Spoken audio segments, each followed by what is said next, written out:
Hi, welcome back to the Nuance Needed podcast. This is Amanda from the Beyond. In honor of the holiday season, Sam and I are taking 2 weeks off, but we thought this would be a great opportunity to share older episodes. So this week's episode is about how we all need to stop flaking on our friends. And this was a great episode we did January of last year. It was really sparked by a TikTok that we saw about someone who had a birthday party and no one showed up, and our responses to that. And specifically, Sam made a video in response to it, and people had some big reactions.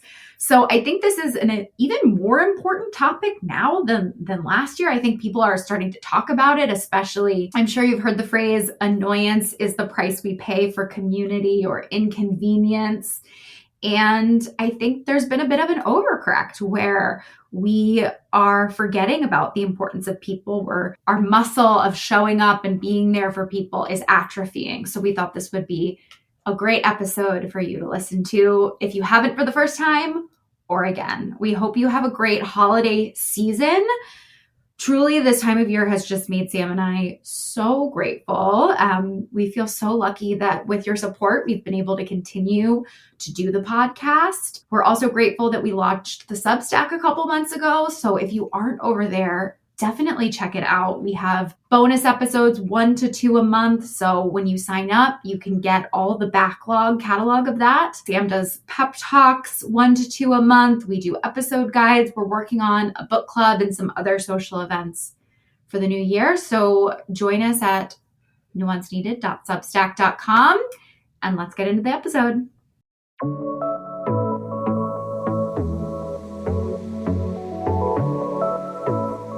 Hi, everyone. Welcome back to the Nuance Needed podcast. I'm Amanda.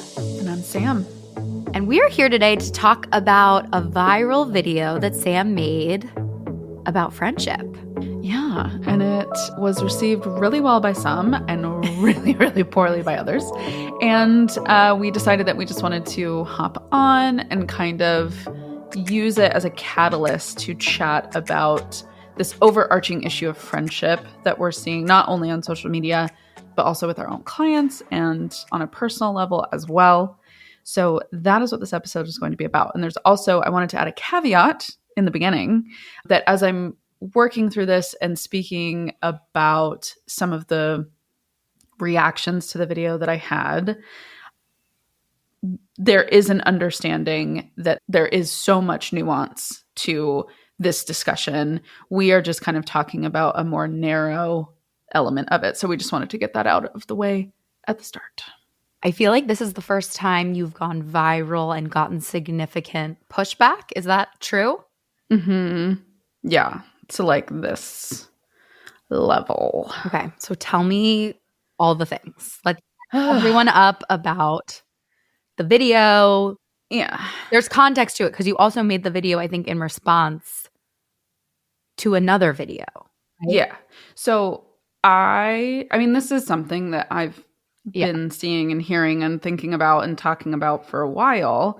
And I saw this poor woman planned an entire like New Year's vision board party. Oh, I saw a baby shower. I think someone else talked about a baby shower and how like no one came to her baby shower. Yeah.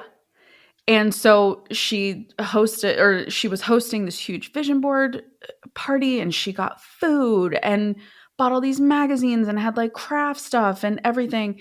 And she invited 8 people, which I think for a get together is actually like a very reasonable number. Mm-hmm. Not huge, not super small. Like I feel like you would think I'm inviting 8 people that I know and trust and they will come. Like maybe one person has like an emergency, but exactly. Yeah. Every single person canceled on her. Mm. And I just saw this and I was so disgusted with people. And it was really bothering me. And I've had clients talk about nothing extreme to that point where no one came, but very similar, or being stood up like when they thought they were going to hang out with a friend, or like lots of confusion on planning and not getting back and not following through and yada, yada. So I got on and decided to make a TikTok, and it was very off the cuff. I hadn't really, I mean, all of my stuff is non-scripted anyway. Yeah. I don't ever read from like a whatever. I sound robotic when I do that. Yeah, I know. Same. Like, be a good person. Yeah, no, it just doesn't hit the same. So I made this TikTok and I said, at the outset, I prefaced it and I said, this is going to be like hard to hear. Mm-hmm. And I really invite you to sit with that. And I said, I'm desperately calling on some of you to be better friends. Yeah. And I started discussing how people are not following through. Stop flaking, stop committing to things you're not interested in going to or don't think you're going to be able to make it to. Stop taking days and days and days to respond to things. And I talked about how people speak about loneliness, but then self-sabotage these opportunities to connect with other people and look for reasons to not go, not attend, not follow through, whatever. So I posted it, and I had just had like a handful of days before that, I had another post go viral with no issues. Yeah. And so I kind of felt normally with the pace of the algorithm, it like minimizes your other content when you have one that is exploding. Yeah. So I was kind of under the impression that this wasn't going to go anywhere. Yeah. And it was also fairly long. Like it was over a minute, I think. Yeah. And so I didn't think anything of it, post it, whatever, walk away. I opened my phone like an hour later and it was already at like 10,000 views. And I was like, oh, wow, okay. And by that point, stuff was like still pretty positive. Yeah. Everybody was agreeing. They were like, oh my God, thank you for saying this, blah, blah, blah. Then about an hour later, I started to see some of the pushback. And it was getting comment after comment after comment. And the comments were just like exploding. Yeah. And I started getting a little nervous because I know comments are like the tinder for the algorithmic fire, if you will. If it sees that people are commenting on the post, it sees that it's creating conversation. So it starts like it just shoots it into the universe. And that is exactly what happened. And people started to say, I can't believe how dismissive and disrespectful you're being. You're being so cruel. This is anti-neurodivergent. This is anti-chronic illness. This is you're being so ableist. And I would start to comment and say, look, like that's not who this is for. Right. This is for people who are able-bodied, highly functioning, which I would say is most of them, that are engaging in these types of behaviors. Yeah. And so there were a couple comments where I tried to clarify that, and I would get ripped even more. And people were like, you needed to add caveats. I can't believe your arrogance in not adding a caveat. How could you expect me to know what you meant? And there were a ton of people that stitched it. And I would say like 80% of the stitches were like positive in agreement. Good. But then the other 20% were like, I don't know who the fuck this woman thinks she is. I think she's lying about being a therapist. I don't think she has real credentials. Like it was questioning everything. Yeah. And people are like, she is an ableist piece of shit. Like she's being so disrespectful. I can't believe she would say this to people. We're living in a capitalist hellscape. You can't expect things of me when I am just like burnt out from this capitalist hellscape.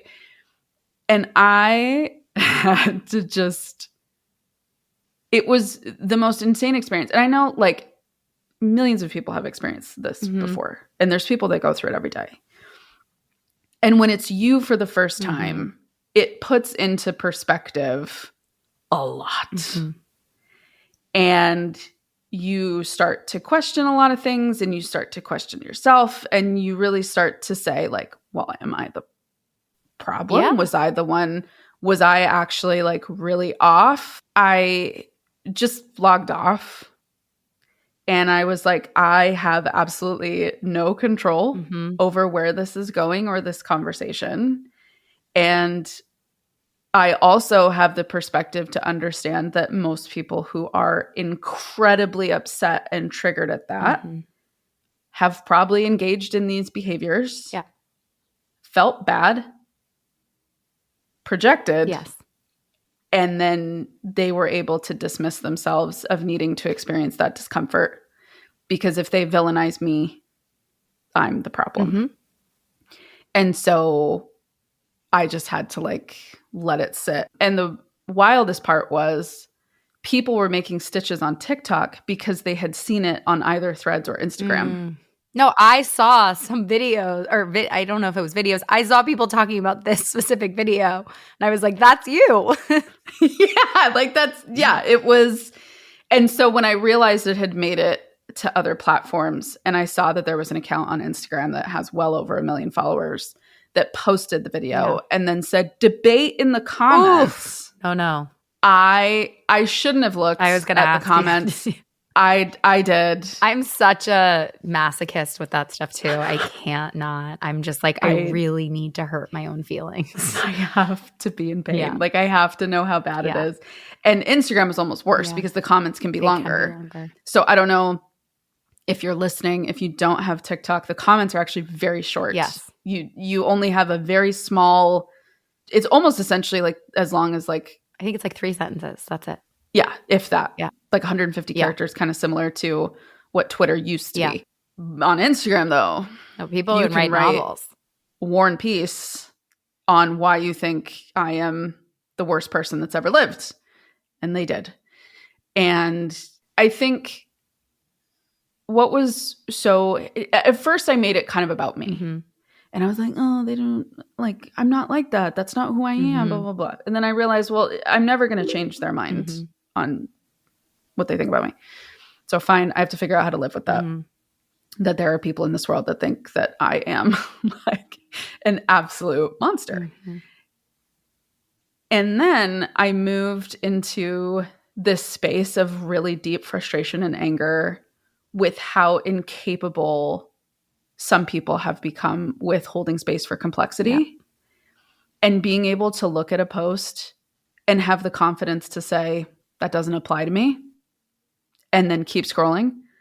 I mean, I think it's so interesting that this happened because this is like why we started the podcast, right? Yes. We want to teach nuance and complexity. And I think it's hard because the people we want to teach it to, right, don't want it. The people that need it the most don't want it. And my voice is a little weird today because I lost my voice, so bear with me. Yeah, I mean, I think this is so interesting because we could have like 4 different conversations about this. I mean, I think what's so hard, because I've definitely had this happen a bunch to me. And a couple of years ago, really since I got pregnant, I was like, I can't do this anymore. Yeah. And I really stepped back of being willing to put myself out there. I used to be very willing to, because I realized I couldn't emotionally handle it in the way that I used to be able to. But I think it is really hard as a therapist, because I specifically feel like there's a trigger about being a therapist where you don't want to ever do harm.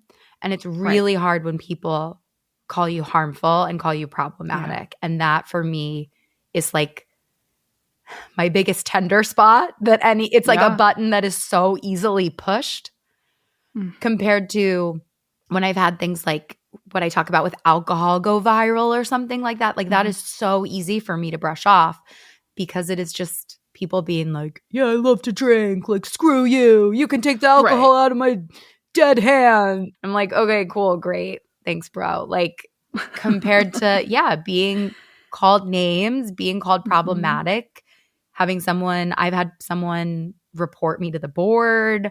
I've had people comment on my website. I've had people find my business on Google and write negative reviews. It is just really, I mean, right, it's caused by a number of things. And obviously the current state of the world is really hurting people and causing a lot of anger and fear, and people are looking to lash out and things like that. But it's also just so sad how polarized we are and how we've lost the capacity to see things from different perspectives. Yeah. And like you said, like the fact that our brains have broken to the point that we think every single piece of content must be specifically engineered to us or to the exact people we're thinking about. Right. There are billions of people in the world. We have to be like, I will die on the hill that like we have to figure this out as a society or we're like not going to make it. No. And that's and I think I want to call attention to, I really hope you're not listening to this and thinking like Sam's whipping out a violin. Yeah. That's not what I'm going for. Yeah. And Amanda, you were the goat in helping me process this experience. And shout out to my friends Sarah and Lindsay, who all three of you were on beck and call. I've processed that. I think I'm now at the space like a week out where I am with you of like, this is so upsetting, not because it's about me, but because not only I think just the response to people hearing something they don't like. I think the larger issue was this insane refusal to acknowledge that there is a legitimate connection problem within society. Yeah. And to maybe say, okay, I don't acknowledge or connect to everything that this creator is saying, but I can see like, wow, I have a lot of barriers in my life that are stopping me from connection. And that makes me sad. I feel hurt. I feel alone. I feel isolated. And I feel like the system is working to prevent me from being able to connect. Mm-hmm. Or even if you can't figure that out about yourself. I don't know how you haven't had that experience before with other people. Like, I don't know how you, in this day and age, haven't struggled with people being flaky. Yeah. Because, like, it impacts almost every single person I know. Every single person has had an issue with it. And you know, you and I too have been like sending articles and other posts back and forth, because I also think, and this is something that I am really proud about with the post, is a lot of the stitches were saying the same thing I was. Yes. And like 70% of the people were like, thank you for saying this. Thank you for calling attention to this. I'm so glad somebody finally said it, because I think we were all saying it privately and on an individual level. And I don't think there were a lot of people saying it at a higher level, kind of inviting everybody into the conversation, which is really what I wanted to do. And I think it's just really sad. I don't even know how to like really describe this, but this deep, intensive struggle we have with showing up for each other. And I've thought of it too. And I get like connection requires a lot of energy. Yeah. And it requires showing up even when we're tired, even when we feel overwhelmed. And I think there's a lot of people that now feel to be put in a position where they have to push through that means they are doing something that is bad for them. Yes. That if you are having to push through discomfort or feel discomfort, that is an automatic no-no. And like abort. And I've had this frustration for a really long time, even like at a broader level, which is part of why I left short form content behind and started doing like solely videos, was because I felt like a lot of therapists were doing a huge disservice in just throwing out this terminology with no explanation, no insight. You know, the like, if you have these three symptoms, you now have X. I have felt frustrated with that for the longest time. And I even did some of those posts in the very beginning, and I hated it. But then they got the most traction. That's what was so hard. And so we've given people all of this information with no context, no insight, and now it's just run rampant.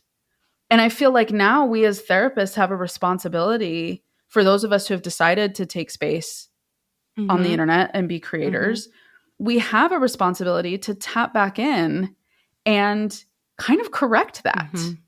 I agree. I think it is so hard because I bought between is social media the right platform, which is part of why we started this podcast. Yeah, I think that it is. I think it's so hard. I think that it's been really hard also with the widespread use of therapy speak with how everyone, I think people use therapy terms now in like day-to-day conversation that are not meant to be used that way. And then other people teach therapy speak because therapy speak has gone from something you talk about in therapy to now everyone uses the words that it's like this bad game of telephone where it started one way and it is like totally morphed into something else, right? Like boundaries used to be, as we talked about in the episode, if you want to go back and listen, the weaponization of boundaries. It started as something that was like to take care of yourself. You are allowed to say no. And now it is like, I will never, like, I don't owe anyone anything. And I will not make myself uncomfortable at all. And I've been thinking about this a lot in terms of the metaphor of, as some of you all know, I've been having a lot of shoulder issues and I've been in a lot of physical pain and I've been doing a lot of physical therapy. And a huge part of where I am now is I've not used these muscles in so long. Now I'm trying to relearn what kind of pain is okay. Because right now in my brain, any discomfort in my shoulder, I like register as like bad. But some of it, like I need to stretch, I need to move, I do need to fatigue the right muscles to support the ones that are injured. And that is what I fear we've done essentially. Like we've forgotten that being sore is good. We shouldn't be injured. Being sore is good. Being sore is how you get stronger. Like there is, and we're going to do an episode on trauma and stuff, but stress and trauma are on the same continuum. And some stress is good. Just like some stress on your muscles is good. Yes, if it lasts for too many days and you can't do regular physical activity, you know, a couple days after you worked out too hard. Just like if you push yourself to go see a bunch of different people all on Christmas and Hanukkah and stuff like that, and you're sick afterwards or exhausted or you have to call off work, yeah, maybe you pushed yourself too hard, but that doesn't mean do nothing. We're just overcorrecting so much. And as a result, we have totally lost the ability to understand how to tolerate discomfort. We have no stress tolerance anymore. None. And I think it's the realization that I made as I was watching like some of the more negative responses. And even in the people that were really supportive and really liked what I was saying, kind of some people were like sharing their stories and explaining things that had happened to them. And I think it's everything is so all or nothing now. Now that it is officially the new year, it might be a great time for you to seek therapy. If so, I'd love to share with you about my practice, Therapy for Women Center. We are located in the Philadelphia area, and we also have therapists licensed in 42 states across the country. If you're interested, check out our website, therapyforwomencenter.com. To go on with what you were saying about the discomfort, it's like if I feel any discomfort right now, that must mean I cannot do X later. Yes. And I made a follow-up video to it. And one of them, I mentioned how you talk all the time about, you know, this idea that how you feel right now is not how you're going to feel in the future. And there were so many people in the comments that were commenting back to some of the people that were upset or angry and saying, look, like I'll feel super anxious the day of going to an event or a party or a get together. And I know I have to push through because I know once I get there, I will feel better. Yes. And I even had the same thing happen to me on New Year's Day. Yeah. I went to, shout out to Cece. I went to Cece's New Year's Day get together and I was like super intimidated. Yeah. I've never been to her house before. I didn't know any of her friends. She was very kind and gracious to invite me, but I was like really intimidated by it. And I was driving down there and I was like, okay, it's going to be fine. It's going to be fine. And it ended up being great. Yeah. Right. And so I share that to say, like piggybacking off of exactly what you were saying of, I promise if there is something that you are wanting to work on, the discomfort is inevitable. Yes. And for you to be feeling that means you are doing something new. You are doing something that is pushing you out of your comfort zone, which is what you said you wanted to do. And that is the indicator that you are doing what you want to do. And I think if we're kind of going on this topic of friendship, because I think this can apply to anything, but I think it's very unique right now culturally that we are in a bit of a friendship and connection crisis, even tying it to, like the male loneliness epidemic, which we could do an entire episode on that. But this idea of connection, which is there is no way to be an engaged friend that doesn't involve sacrifice. Yeah. To be a good friend, to be in a healthy, stable friendship involves sacrifice, involves showing up for the other person when maybe you only have 30% to give. Yeah. It involves accommodating. It involves problem solving. It involves consistency and commitment. And I think people have lost touch that is exactly the thing that builds the vulnerability and the intimacy that you are so desperately craving. Yeah.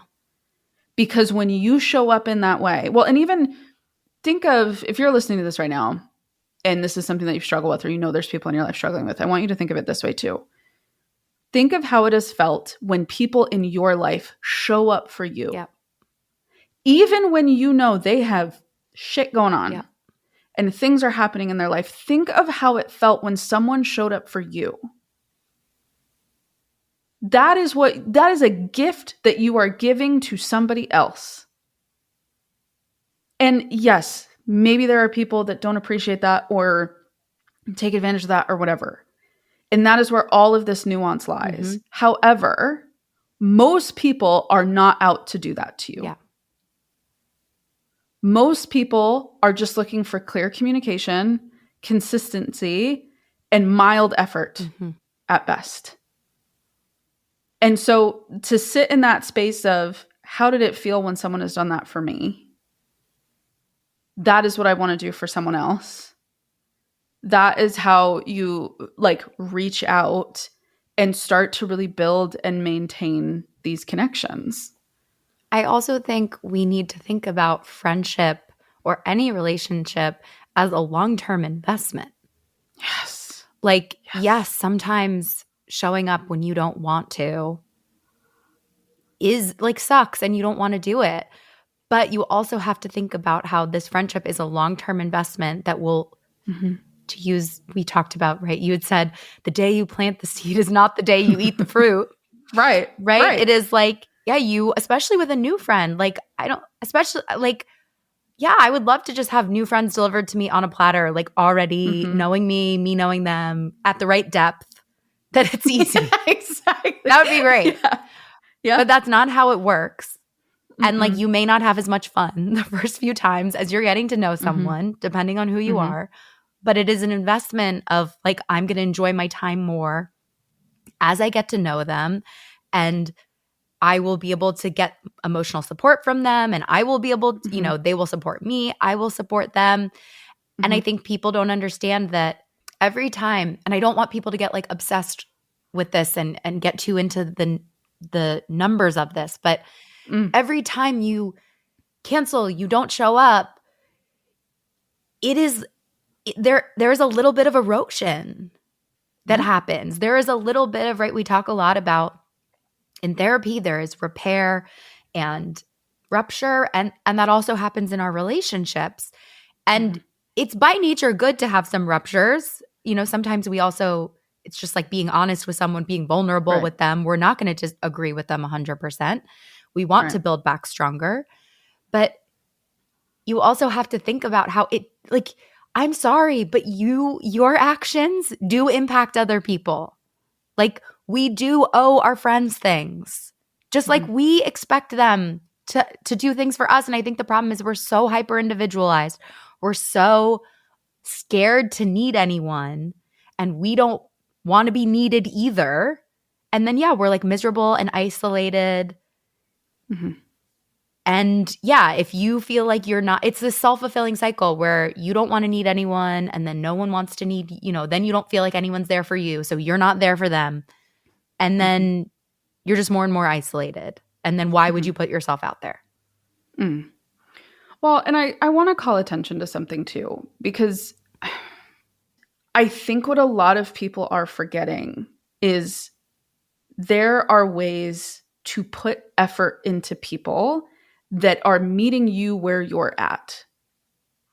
So when I say that, I literally mean if you are at a point in your life where the best that you can give right now is a text or a quick phone call to the friend that you know is having a hard time or needing something or whatever, do that. Right? Like if the best that you can do right now is let them know I'm really struggling, I'm going to be down for the count for a little bit. I just want you to know I'm thinking of you. I love you. I care about you. Great. Like what we are talking about at this larger scale is being more self-aware of what we have to give and being willing to give at that level. Yes. That is what we are talking about here when we feel that something has been lost in this idea of connection and this fear of effort and showing up and the erosion that you were just talking about. It comes when we feel that we cannot rely on someone for anything. And I think I really want to be clear on you have to meet yourself where you're at in order to be able to show up for the people that you want to be showing up for. And I even saw some people be like, well, I don't have the money to hang out. And I'm like, you don't need money to spend time with people. That is the most capitalist thing I've ever heard. Don't go to dinner. Don't go to the bar. Don't go to a cafe. Don't go run errands with your friends. Literally. There are free museums. Target is free. Or go to a park, go sit on your friend's couch. Like you can hang out at your friend's house and not do anything. That's still hanging out. Have a movie night. Yep.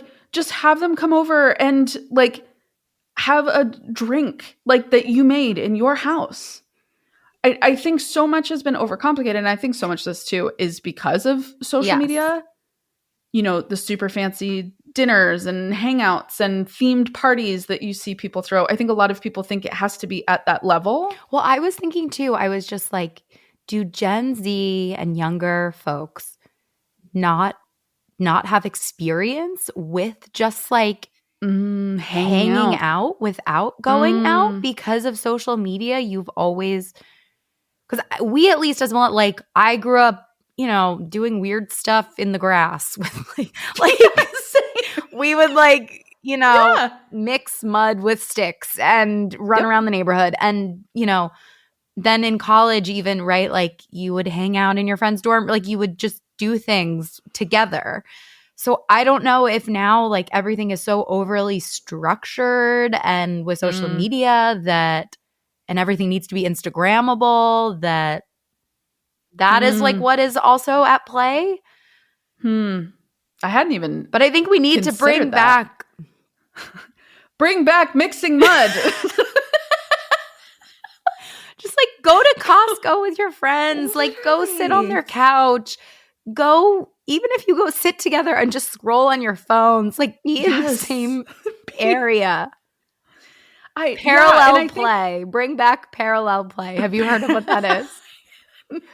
It's but kids when they're too young, they don't play together. They just do the same thing at the same time. Yeah. No, it's I love that so much because I'm a yapper. Yeah. And so if I have someone to yap with, sometimes if I'm on long drives, I call my mom. Yeah. And my parents will be in the same house. Yeah. I'll call my mom. I'll get off the phone with my mom. I'll call my dad. I love it. And my dad will be like, "You talking to mom?" How's it going? I call my sister. I have friends that I call. And I think that is so underrated. To just be present with someone and to know that you're not alone.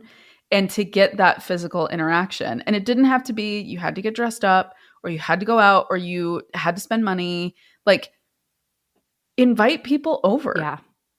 Just say, hey, do you want to come over on Friday night? But it's vulnerable. It's vulnerable to invite someone to your house. Oh, and I think that's part of this barrier also. I am like, when someone invites me to their house, I'm like, I've crossed We've made it. I didn't. The vulnerability line has been breached. But I was thinking too, Sam, like, I think our friendship is a good example because I have a child, so I have more to do on the weekends. And I think like I cannot always hang out in the way that I want to be able to. So I think that is an example of, right, I can't give as much as I normally could in terms of time. And so sometimes you are more likely to come drive to see me because you're like, I know you have less time than me. So that's how we make it work. Is it 100% 50-50 equitable all the time? No, we're not saying it needs to be perfect. Right. So the context of your life also matters.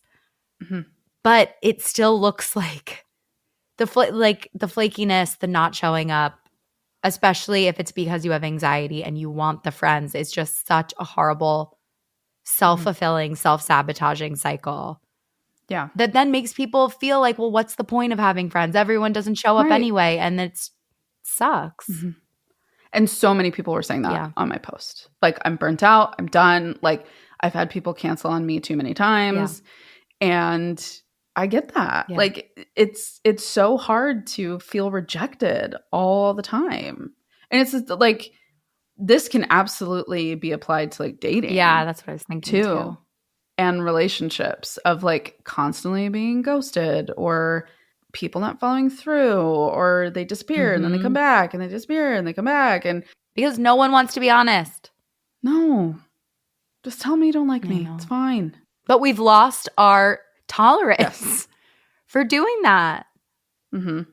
There's a part of me that's like really glad that post went off, because I do think it started a conversation. I don't think it's a conversation that is going to like change the world by any stretch of the imagination from my single post. But I think there were a lot of people that felt seen in the comments. And that was what I clung to. The really, really validating 70% over the really, really loud 30%. And there were tons of people too that were like calling other people out and saying like, look, like, I'm neurodivergent and my friends know. And I tell them what I'm okay with and what I'm not okay with, or what works for me and what doesn't. And they say like, they understand. Like, most people want to understand you. They want to be able to support you and show up for you the way you need. But that requires communication and being honest and open. But that is daunting and it is vulnerable, especially if you're worried about being rejected. And then you're going to open yourself up to that fully. So it's hard and it's messy, but something at some point has to give and change. Or it's like, this is not a sustainable direction. That we're headed on. Yeah, it's so hard because I think the two things feed each other. Is we're on our phones so much. We feel lonely. We're on our phones more. We're able to be insulated from having hard conversations and feeling what discomfort feels like in real life. And then we're afraid of it and we avoid it. And then it makes it scarier and harder to overcome as well.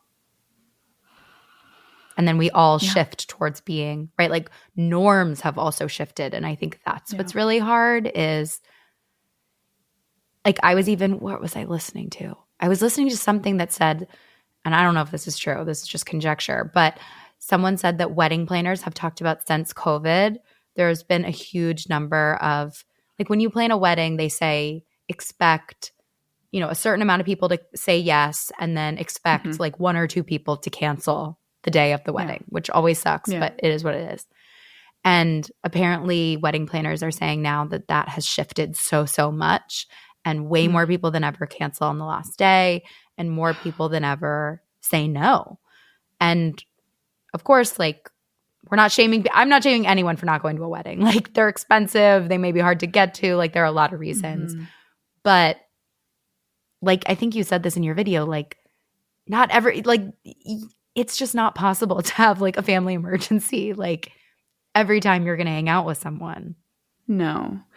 And with the whole wedding thing, own it. Yeah.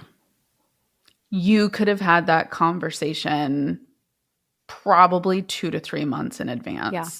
And to me, that also ties in with bachelorettes, with bridal showers, the whole rigmarole. Like, if you are invited to all of those events and it doesn't work, you need to be honest with your friend and say, I cannot afford your bachelorette. Yeah.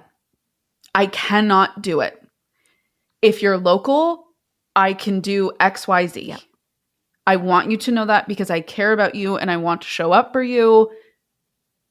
And I have these barriers, right? Like, you give yourself credit that you know your life better than you think you do. Yeah. Because I think a lot of people kind of do the like, well, I want to be there, so like, I'll figure it out. But then you don't figure it out. Yes.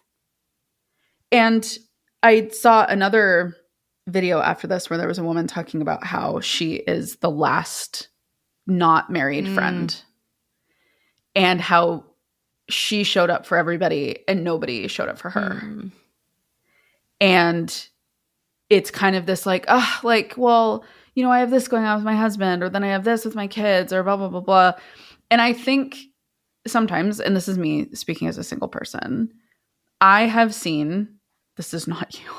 No, but I think this is a really good conversation for us to have, and I think we should probably do a whole episode on it because I think we are able to bridge this gap and a lot of people can't or don't. Yeah.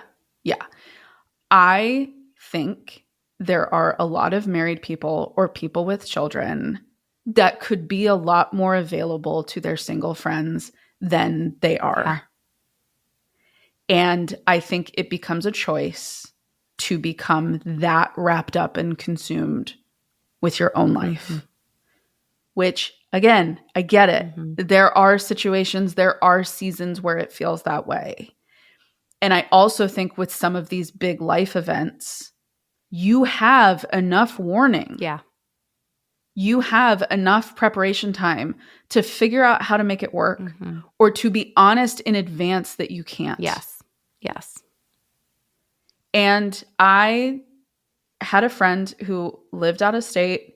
She had recently moved. She was getting married in a different state. And I thought I was going to be able to make the wedding. And like a month ahead, I was just like, look, I can't. Yeah. It's too expensive. It's too far. Like I was like right in the middle of a million different things with work, and I was needing to take time off for like other stuff. And I called her. Yeah. And I said, look, I am so sorry. Like, this is not going to work. And thankfully, because we had like a stable friendship, she was totally fine. And she's like, I get it. I understand. Yeah. And we've shown up for each other in different ways since then.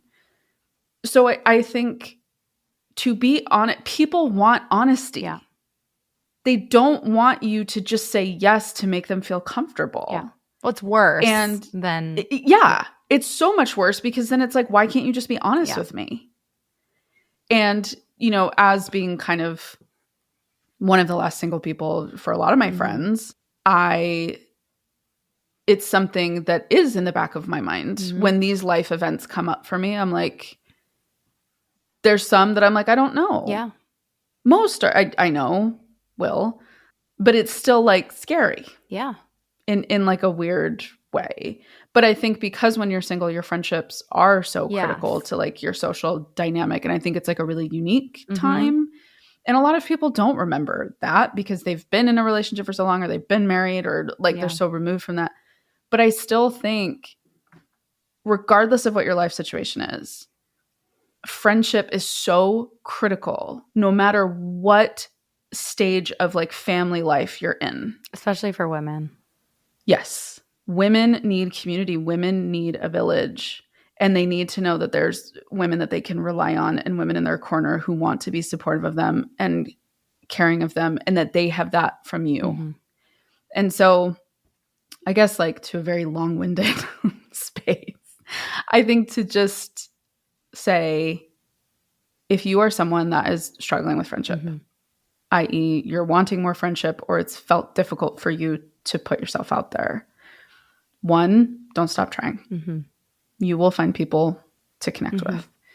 2, be really honest with yourself about where you're at and what you have to give and what you're able to do, and figure out how to clearly communicate that to the people that you care about. And 3, Rome wasn't built in a day. Friendships are not going to be built in a day, and that's okay. Small, little efforts of reaching out, engaging, being available, doing what you can when you can, that is how you build lifetime friendships. So that's kind of my, like, in a nutshell. Okay, my in a nutshell, and I will share my tips for someone who is very busy, who has a young child.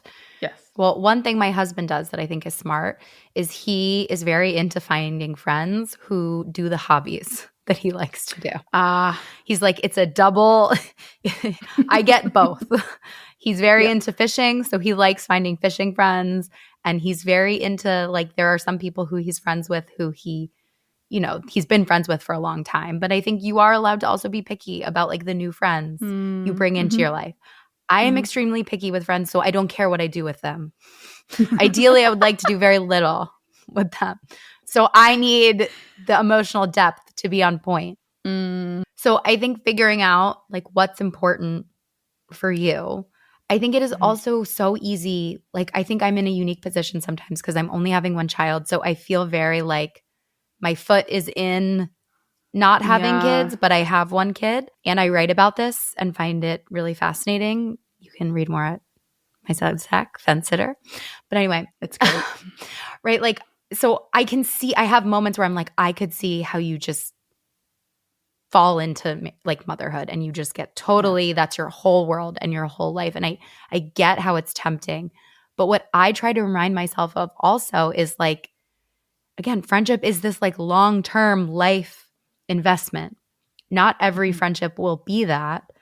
But if you want to have lifelong friends until, like, that you have at the end of your life, you need to, like, be fostering continuously the friends in your life right now to have a shot at having them be there still. So yes, it might be, like, more uncomfortable, or, like, yeah, you're going through a phase right now where you're in postpartum or your kids are young and you are just, like, drowning and you know, can barely keep your head above the water. I think that's where you tell people, like, that's not the time to make new friends, but that's the time to tell people in your life what's going on. Let them support you. Send them a text. Be like, look, I am rarely on my phone, or I can't get out of the house right now because things are so crazy, or the idea of having anything on the calendar is so overwhelming to me. I can't handle it. But I'm going to, like, text you when I think about you, or, you know, I'll text you and ask you to come over when I have a free moment or I have a free hour, or maybe you're going to plan something. And finding, but I think you have to be, realistic, like we were talking about, and you need to really lower your expectations for what counts as spending time with people. And I think especially if you're in a phase of motherhood, it is a lot of work to do things like to get a babysitter, to get someone to watch your child. It is, like, overwhelming sometimes. And that's something I struggle with, I think, most, of, like, oh my God, it is such a rigmarole to get out of the house sometimes. But again, it's that investment. And I think it's also being mindful of how you feel afterwards. Like, one of my biggest tips with how do you decide if something is self-care is asking yourself how you feel afterwards, not before. Because afterwards, a lot of times you're so glad you did that. If you often have experiences where you're so glad you did that, that is a good sign to not let anxiety win and stop you from doing those things. Yeah. And I love that you kind of tapped into this idea of, like, existing friendships. I think people forget that too. Like, it's actually pretty easy to, like, revive a friendship. I mean, short of if it was, like, a full-blown friendship divorce, then don't do that. Yeah. But I think friendships that just kind of, like, you went your separate ways, or like life got in the way, like, reach out. Yeah. even if it doesn't become like, the great love story of all time, like to just have like those connections and different levels of friendship and different levels of people in your life, like that has meaning. You need different people for different things. Yes, you do. And, the real lesson here is I survived my first anti-Sam social media experience. Live to tell the tale.